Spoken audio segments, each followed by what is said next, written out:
في كتابه الكريم وهو أصدق القائلين أعوذ بالله من الشيطان الرجيم يا أيها الذين آمنوا كتب عليكم الصيام كما كتب على الذين من قبلكم لعلكم تتقون. وقال النبي صلى الله عليه وآله وصحبه وسلم خيركم من تعلم القرآن وعلمه وكما قال النبي صلى الله عليه وآله وصحبه وسلم.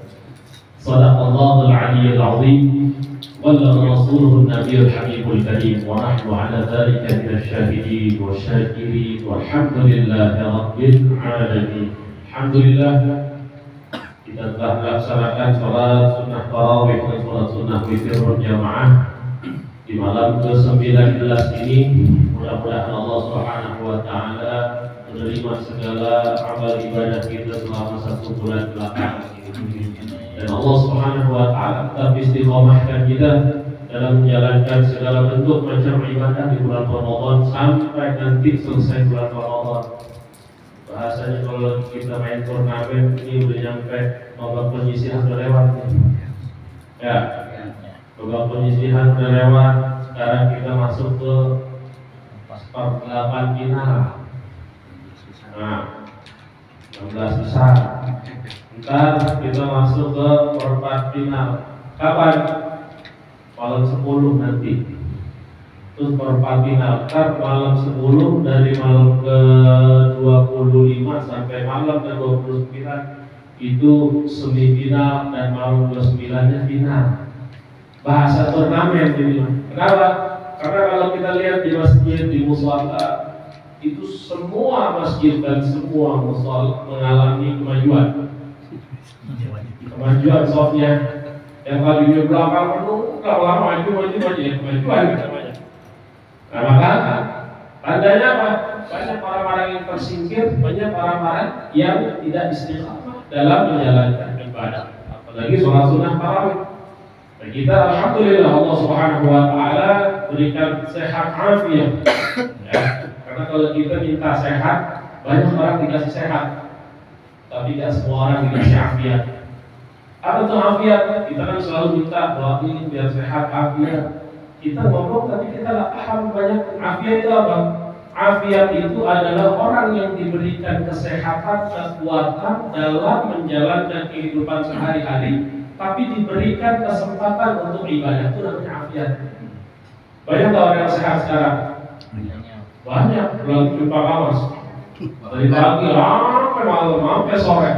Orang sehat semua, tapi tidak semuanya dikasih afiat. Kenapa? Banyak pada keluarin duit, banyak pada nyari duit, nyari dunia, ngejar dunia. Tapi kita yang berada di sini bukan hanya dikasih sehat, tapi Allah kasih afiat. Orang afiat itu dikasih sehat, tapi digunakan untuk ibadah. Itu namanya afiat. Makanya Nabi itu kalau ngajarin doa, nggak ada tuh yang namanya minta sehat aja nggak ada. Tapi yang paling banyak apa? Allahumma inna nas'aluka al-'afwa wal-'afiyah. Kalau minta sehat apa? Allahumma inna nas'aluka sihhatan fit taqwa.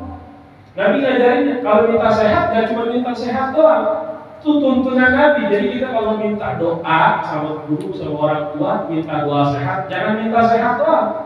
Tapi apa? Kesehatannya digunakan untuk ibadah. Makanya Nabi kalau minta doa, ngajarin doa kita sehat, gak ada sehat doang. Adanya apa? Allahumma inna nas'aluka sihhatan fit taqwa. Ya, yang paling banyak apa? Afiat. Kenapa? Karena kalau afiat dikasih sehat juga digunakan untuk ibadah kepada Allah. Nah ini yang saya ingin jelaskan kepada para jamaah sekalian, karena banyak dari orang yang ngomong sehat afiat, tapi tidak tahu afiatnya apa.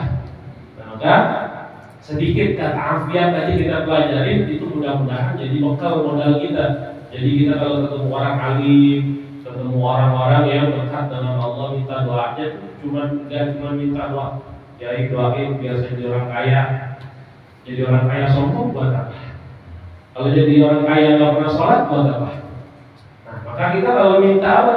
Minta kaya, minta sehat, itu digunakan untuk takwa kepada Allah Subhanahu wa taala. Itu Nabi yang ngajarin doa, Allahumma inna nas'aluka sihhatan fit taqwa wa tula umrin fi husnil amal. Ya Allah, doakan saya meminta kepadamu kesehatan dalam berbuat takwa. Wa nas'aluka tula umrin wa sihhatan fi taqwa wa tula umrin fi husni amal. Dan minta dipanjangin umur dalam menjalankan pekerjaan soleh, pekerjaan yang baik. Wala tula umrin fi husni amal wa rizqan wasi'an la tu'adzibna 'alaihi. Jangan kita tinggalin la tu'adzibna 'alaihi. Dan kami minta ya Allah rezeki yang luas, yang dengan rezeki tersebut kami tidak diadab. Karena banyak orang yang dapat rezekinya luas, rezekinya kita lihat melimpah, tapi kadang-kadang itu rezeki yang menjadi penyebab diadabnya orang tersebut oleh Allah Subhanahu Wa Taala. Makanya kita minta wasi'an fi rizqi la tu'adzibna 'alaihi. Ya, kita minta diluaskan rezeki, tapi rezeki yang luas itu tidak menyebabkan kita diadab, dihukum sama Allah Subhanahu Wa Taala atas kesalahan kufur nikmat. Karena itu mudah-mudahan Allah kasih sehat afiat di bulan Ramadan ini. Hadirin jamaah muslimin wal muslimat rahimakumullah. Di dalam salah satu hadis qudsi Nabi sallallahu alaihi wasallam menjelaskan orang yang berpuasa itu nanti akan menemui dua kebahagiaan. Apa kata Allah dalam hadis qudsi tersebut? Lisaimi farhatani. Bagi orang yang berpuasa itu memiliki dua kebahagiaan. Apa kebahagiaan yang pertama? Idza afṭara fariha bi fitrih. Kalau udah datang waktu berbuka puasa, maka orang yang berpuasa itu akan bergembira dengan dia berbuka puasa. Ada yang dari habis asar udah nyiapin kolak, ada yang dari habis asar udah nyiapin baca inak, segala macam makanan. Maka ketika waktu berbuka puasa tiba, maka itu adalah kebahagiaan yang pertama. Kalau anak-anak kecil yang puasanya berat dari subuh sampai siang dia sekolah, dia tetap puasa, itu ketika datang berbuka puasa itu adalah kebahagiaan. Kita kalau mau belajar banyak, belajar bersyukur, belajar gak pernah putus asa, belajar gak kenal yang namanya rasa takut, belajar siapa? Anak kecil. Anak bayi itu kalau belajar jalan, dia bangun, belum bisa jalan, jatuh dia. Apa tuh bayi jatuh gak bangun lagi? Begitu juga kita. Kadang-kadang kita lupa ilmu waktu kecil kita. Sekarang kita usaha, sekarang kita ngejar sesuatu, kita gagal, udah selesai. Nggak kayak waktu kita kecil mau kita jalan, kita belajar merangkak, jatuh, bangun lagi, jatuh. Kemudian anak-anak kecil itu mereka orang-orang atau manusia-manusia yang pandai bersyukur. Dikasih duit 5.000, 10.000 kira banget. Nah kita udah dikasih 200.000, imam kadang-kadang dikasih amplop 200.000 doang, dia bersyukur. Malah udah tua, malah dia nggak bersyukur kepada Allah. Padahal itu adalah rezeki yang harus kita syukuri. Kenapa? Karena setiap rezeki yang diberikan oleh Allah itu adalah kebutuhan yang kita butuhkan, bukan kemauan yang kita mau. Allah mengasih rezeki kebutuhan kita. Pasti Allah ngasih kita cukup. Kalau ada orang yang dikasih nggak cukup atau kurang, bukannya dia kurang, bukannya nggak cukup, tapi apa? Kurang bersyukur. Karena kalau orang bersyukur pasti di atas. Dalam Al-Quran disebutkan dalam surah Al-Mu'min, wa ta'ala rabbukum la in syakartum la azidannakum. Kalau kalian bersyukur atas nikmat yang aku berikan kepada kalian, la azidannakum.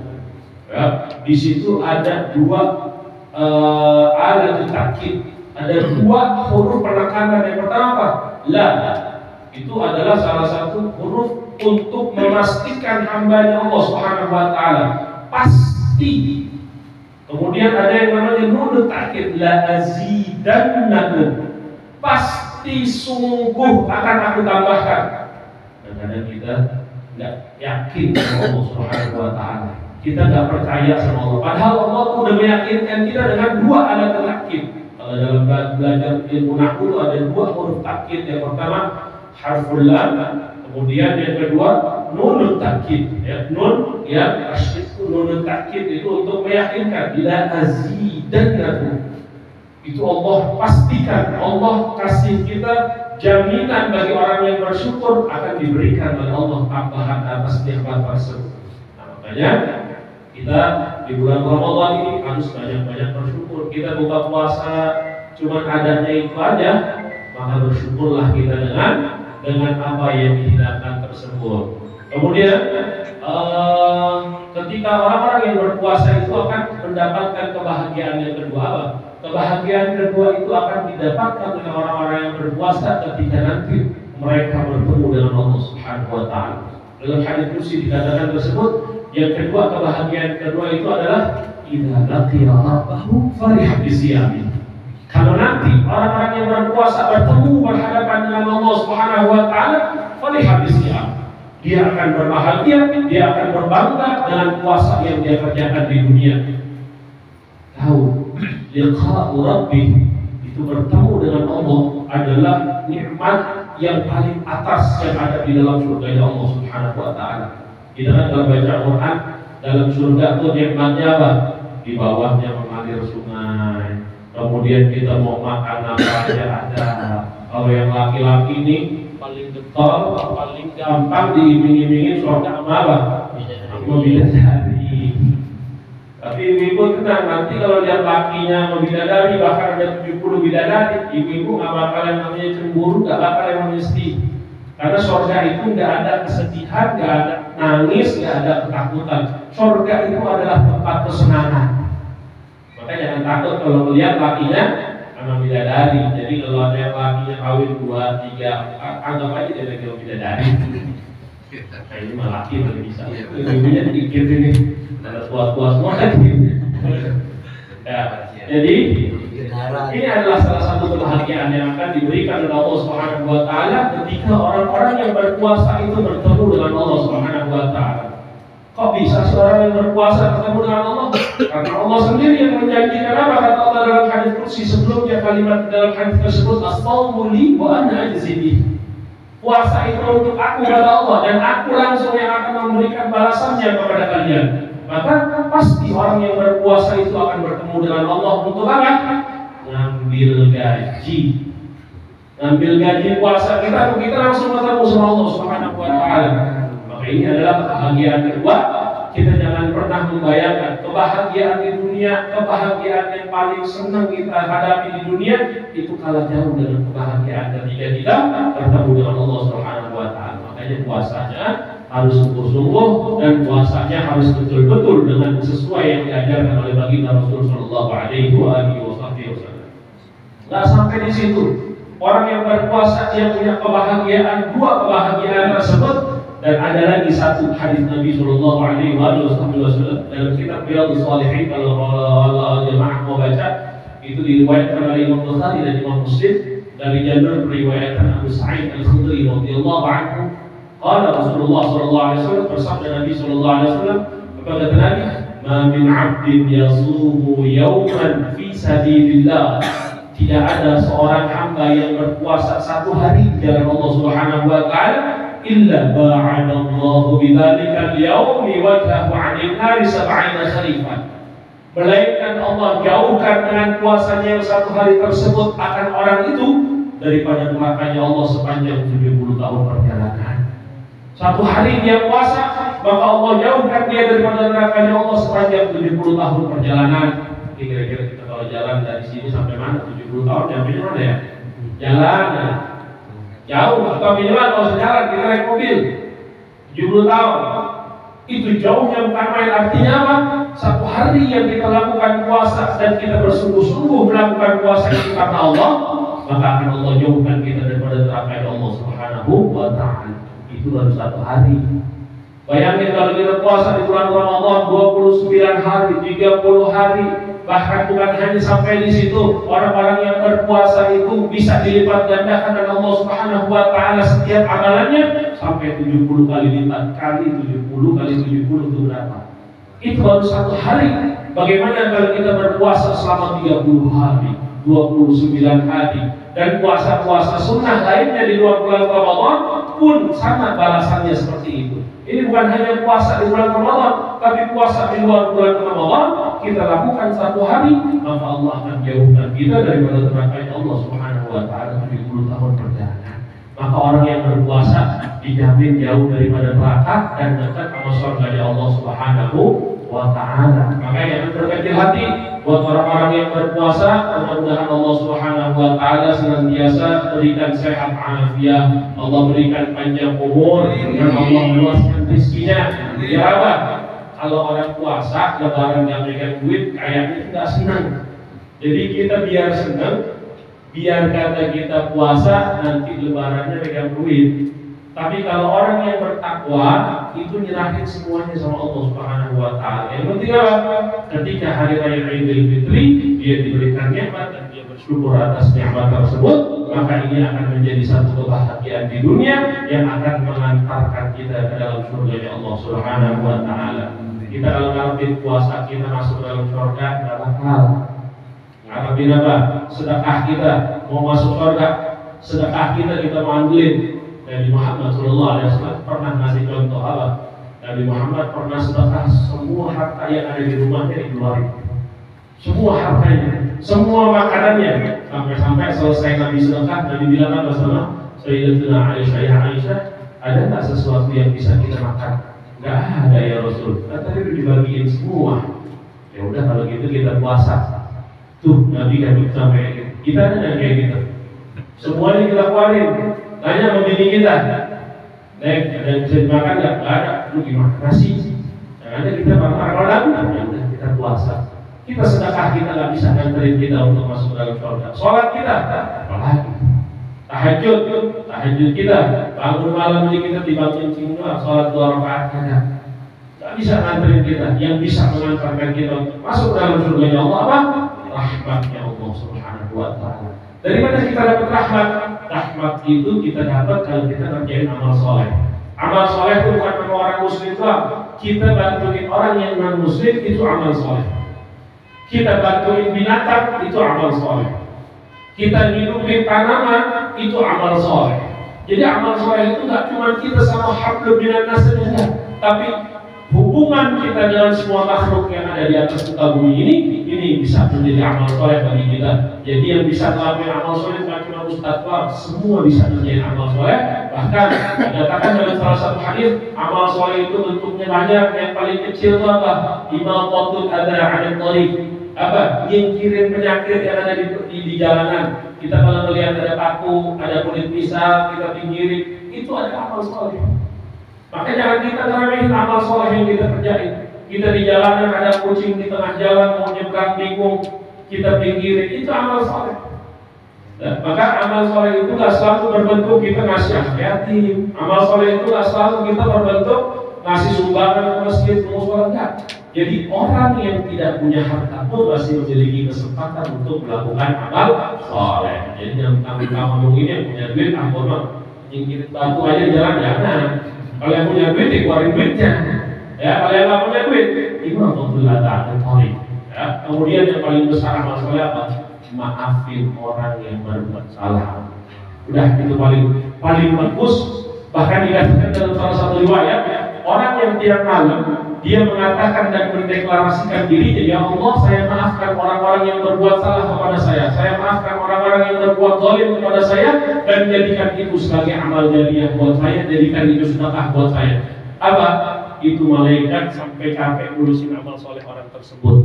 Saking banyaknya. Kenapa? Balasannya banyak kalau orang maafin orang yang berbuat salah sama kita. Kita maafin dari hati. Kita kan kalau maafkan kan cuma lebaran doang. Lebaran, Aidil, maafin lahir dan batin. Selesai lebaran, yang dongkol lagi, yang dendam lagi, yang kesal lagi.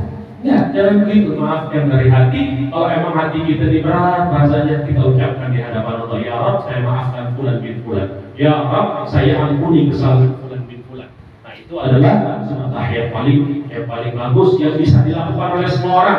Allah Subhanahu wa taala senantiasa panjangkan umur kita, berikan kita keberkahan, dan Allah Subhanahu wa taala senantiasa menjadikan kita orang-orang yang diberikan rahmat oleh Allah Subhanahu wa taala, sehingga Allah takut memang kita dalam keadaan husnul khatimah. Dan Allah Subhanahu wa taala berikan kepada kita semua kematian dalam keadaan husnul khatimah, dan Allah kumpulkan kita di dalam surga Allah Subhanahu wa taala bersama Rasulullah sallallahu alaihi wa alihi wasallam bi sayyidina Muhammad wa bi haqqi sayyidina Muhammad وبجاه القرآن وبشفاعة القرآن وبعظمة القرآن على النية وعلى النيات الصالحة إلى حضرة النبي محمد صلى الله عليه وسلم بسر أسرار الفاتحة.